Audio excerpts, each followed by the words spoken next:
నమస్తే తెలంగాణ ప్రజలారా, నేను మీ జర్నలిస్ట్ రంజిత్. రాష్ట్ర వ్యాప్తంగా రాష్ట్ర ముఖ్యమంత్రి కల్వకుంట్ల చంద్రశేఖరరావు గారి ఓటమిని చూసాం.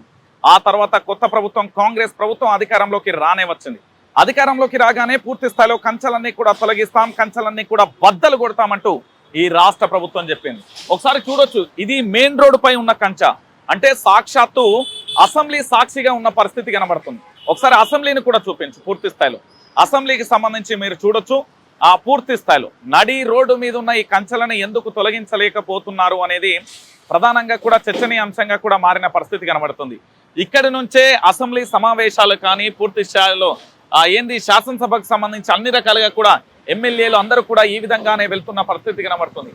మరి నడి రోడ్డు మీద ఉన్న కంచె, మొన్నటి వరకు తెల్ల కలర్లో ఉన్న కంచె ఈరోజు గ్రీన్ కలర్ పెయింట్ వేసినంత మాత్రాన సరిపోతుందా? ఈ కంచెను బద్దలు కొట్టాల్సిన అవసరం లేదా? నడి రోడ్డు మీద ఉన్న కంచెని ఎప్పుడు తొలగిస్తారు? కంచెల రాజ్యం, దొరల రాజ్యం, దోపిడీ రాజ్యం అని చెప్పిన ఇదే కాంగ్రెస్ ప్రభుత్వం మరి ఈ రోజు ఎందుకు చేయలేకపోతుంది? రాష్ట్ర డీజీపీగా దాంతోపాటు అనేక ప్రభుత్వ శాఖలు కూడా ఉన్నాయి కదా, జిహెచ్ఎంసీతో పాటు. మరి ఈ కంచెలను ఎందుకు తొలగించలేకపోతుంది? ఇక చూడండి, ఒకసారి చూడండి, పూర్తి స్థాయిలో కంచెలు దాదాపుగా కిలోమీటర్ మేర కూడా వేసిన పరిస్థితి కనబడుతుంది. మరో పక్కన వాహనదారులకు సంబంధించి కూడా ఏ విధంగా ఇబ్బంది అవుతుందో కూడా మీరు చూడొచ్చు. ఎందుకంటే నేను ఒకసారి మిమ్మల్ని చూపించే ప్రయత్నం చేస్తా. తెలంగాణ ప్రజలారా, వాస్తవ కోణాలు అనేది తెలంగాణ ప్రాంత ప్రజలందరికీ కూడా తెలవాలి. నేను ఒకటే మాట చెప్తున్నా, ఇక్కడ అసెంబ్లీ సాక్షిగా పూర్తి స్థాయిలో కూడా ఇక్కడ ఈ కంచెలు దేనికోసం, ఈ కంచెలు ఎవరి కోసం అనేది ఒకసారి చూడొచ్చు. మనం బయట నుండి చూడొచ్చు రోడ్డు ఎంత డిస్టెన్స్ ఉన్నది, దాంతోపాటు ఇక్కడ ఏం జరుగుతున్నది ఒకసారి మీరే ఆలోచించండి. నేను ఎందుకు ఈ విషయాన్ని చెప్తున్నానంటే, ప్రగతి భవన్ దగ్గర కంచెను కూల్చేసాం, ప్రగతి భవన్ దగ్గర కంచెను లేకుండా చేశామని చెప్పే ప్రతి ఒక్కరూ కూడా ఈ వీడియో చూడాలి.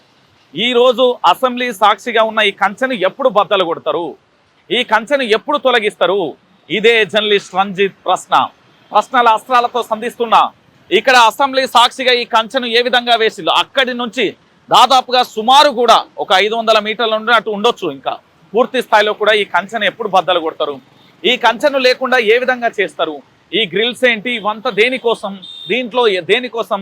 సమావేశాలు జరిగినప్పుడే కదా. మరోవైపు వాహనాల దారులకు కూడా చూడండి, రోడ్డు ఎంత డిస్టెన్స్ ఉన్నది, వాళ్ళు ఏ విధంగా వెళ్తున్నారు. ఒకసారి ఇటు మరోవైపు కూడా చూడండి. తెలంగాణ ప్రజలారా, ఎందుకు నేను ఈ విషయాన్ని చెప్తున్నానంటే, అక్కడ రోడ్డు చూడండి, ఫుట్పాత్ ఎక్కడ ఉన్నది, ఆ ఫుట్పాత్కు సంబంధించి చూడండి. అందులో డిస్టెన్స్ రోడ్డు మీదనే కట్టిండు కదా కంచెను. ఈ కంచెను ఎప్పుడు తొలగిస్తారు? ఈ కంచెను ఎప్పుడు తొలగిస్తారు అనేది తెలంగాణ ప్రజలకు అందరూ కూడా అడగాలి. కాంగ్రెస్ ప్రభుత్వానికి సంబంధించి కంచెను ఎప్పుడు బద్దలు కొడుతుంది, ఈ కంచెను ఎప్పుడు పూర్తి స్థాయిలో కూడా బయటకు పంపి ఈ కంచెలన్నీ ఎప్పుడు ఊడగొడుతుంది అనేది తెలంగాణ ప్రజలారా ప్రతి ఒక్కరు కూడా గుర్తుపెట్టుకోండి. కంచెను ఎప్పుడు బద్దలు కొడుతుంది అనేది మనకు చాలా అవసరం. లేకపోతే పలగొచ్చినాం, లేకపోతే ఇంకోటి అయింది, గది కాదు ముచ్చట. ఇక్కడ కంచెను ఎప్పుడు తొలగిస్తారు? ఇదే తెలంగాణ రాష్ట్ర ప్రభుత్వానికి, కాంగ్రెస్ ప్రభుత్వానికి, సీఎం రేవంత్ రెడ్డి గారికి నేను అడుగుతున్న ప్రశ్న.